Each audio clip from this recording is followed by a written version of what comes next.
It is May of 2011. And I am so excited because I am walking across that amazing graduation stage with my cap and gown as I've completed my 5 years at Cal State Fullerton. And I'm so excited because tomorrow, being Monday morning, I'm going to my corporate America job, my first ever job right out of college.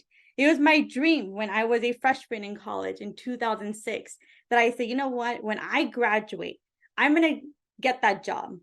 I'm going to walk across the stage and I'm going to land in corporate America. I'm not coming back for that summer school. I'm not coming back for that following semester. I am done. And I had worked really hard those 5 years to get there. And sure enough, Monday morning, I was ready to go to work. In the meantime, my friends were thinking, I'm going to take the summer off.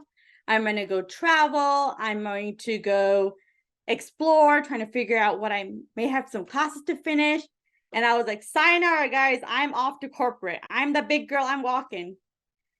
And so I did. I ended up at this company called Pacific Advisors. They are a life insurance company.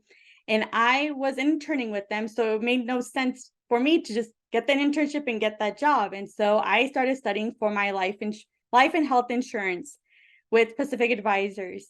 And I was there for about 6 months until another Monday morning came, and I knock on the door, and there's no one on the other side of that door. The office has turned into a ghost town. What in the world happened? I am 22 years old. This is not how corporate America is supposed to be like, or is it? I wasn't sure. Anyways, I decided to then pack my things and work from home, as what a lot of people were already doing. However, being in an Indian family, work from home didn't exist because they're trained to always work in corporate. You know, you get ready, you have that 8 to 5, and you're on someone else's schedule. At 22, work from home would just create more so-called laziness or lack of motivation, as they would think. So what did I do? Being a licensed life insurance agent, I thought, you know what, instead of me calling people and having people come to me and look for that, why don't I create that in another environment? So I chose banking because as a banker, you have customers walking in no matter what. Your branch is filled with people. So I applied to Wells Fargo, and I love the organization. I mean, their motto was "Together we'll go far." They were the banking that did everything, right? They had insurance, they had investments, they had the checking and the savings account, the typical things. Until something happened. What happened? Well, it was 2012. And if you know what I'm talking about, you all know, yes, I was a victim and a survivor of it at the same time. I decided that I'm going to work for them. Why? Because they had an amazing 30-day training program. And I loved what they were offering. I loved the commitment. I loved the exposure. I loved everything about that company. So I applied, I got the job. And after 30 days of training, I went to work. I got a location 10 minutes away from my house, which was perfect. Brand new community, new homes were coming up. We were in a competition with 4 other banks, not a problem, because people that were loyal to Wells Fargo were always going to be loyal. And then April came around, and we had an internal audit team come in. What's an internal audit team come into this brand new branch? Well, it turns out my manager was opening up accounts for people who did not have existing Social Security numbers, or they were fake I-10 numbers, which were basically identification numbers. And the internal audit team found out, because that's how she became a branch manager, right? The more accounts you open, the more you grow, the more you progress. In that moment, we realized that the branch manager had also enticed the other 2 personal bankers that were also in the branch. There were 3 personal bankers and a store manager. Well, 3 out of the 4 were audited with this internal audit team, and I was left behind. All of a sudden, I'm now the oldest banker there, even though I had just started about a month ago. What am I going to do? I then realized that, you know what? I'm going to survive. And with the management team came amazing customer service skill set. I had the highest customer service skills in the branch.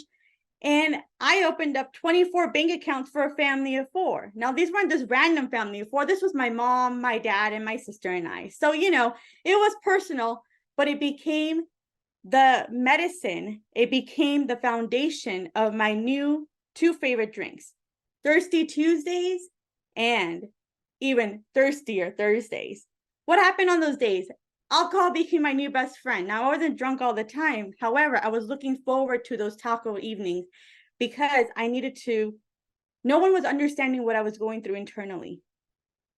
From an insurance banking standpoint, you're there where you're trained as an insurance agent. You go to work, you get that paycheck, you go to the bank, you deposit that check into the bank, you then take that money, and then once you finish all your expenses, that's when you invest in investments. However, at the banking level, I was messing it up because we were told that each account had a charge. There was a monthly fee that was associated with it, and that fee was anywhere from $7 to $30. And the people that had that were getting it were making more money. So what in the world happened? I decided that, you know what, I'm not going to play the game. Well, you don't play the game in corporate America, they wipe you out. After going through 8 managers in 8 months, I decided to take the pill and swallow the pill of letting go. I immediately quit and I said, you know what, this is enough. I need to figure out, what do I do where I'm in these dream locations, I'm in this dream profession, but I'm internally not fulfilled? How many of you can relate? Put your hand up if you can relate. If you're in that position where, yeah, you love something so much, but it's not what you expect. So as I was doing that, I said, you know what, I'm going to go out and help people for the right reasons. And that came out to be recruiting. I became a recruiter for financial and accounting professionals. Thank you all so much for raising your hand. I became a recruiter for financial and account professionals, as well as IT professionals. And in that process, I realized that you're just a number. They would hire you, they give you the package, and they're laying people off during our training period. They're laying people off because of a mistake that they're making, and they're blaming people like me who are in sales that it's your fault. So all of a sudden, when your self-esteem is already rock bottom and they tell you you just go deeper in that hole. And I said, there's only so much deepness I can go when you hit rock bottom, right? And at that moment, I realized I needed to do something different. And so I thought and sought out going back to school, because that's the only option, right? As an Indian immigrant, it's like, when you can't do anything, just go back to school, get another degree. Well, I applied. I studied took the GMAT, I applied, and I got rejected. And it was the most happiest day of my life when I got the rejection letter, because I realized that the people that I'm competing with have had years of experience, and I had months of experience. Couldn't even land a job for more than a year. So there was no way I was going to survive or thrive in that environment. So when I got the rejection letter, I was jumping up and down. And I said, you know what? It's okay. When one door closes, another one has to open. Say with, when one door closes, another one has to open. And that's when I realized I'm going to UCLA and get the Human Resources Management degree. And when I took that course, it made sense. I'm not the problem. I wasn't the problem. The companies that I worked with, they were the problem. They were the ones that values were not in line with the employees that they were hiring. Yes.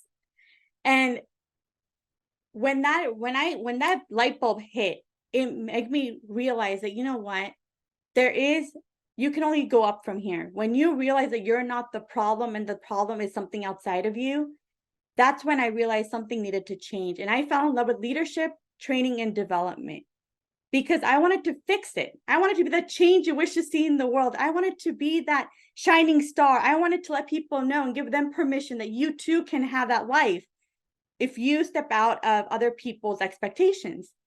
And in that moment, I said, after getting my degree from UCLA in the human resources, I said, you know what? Change starts from home. Instead of helping change other places, change starts from home.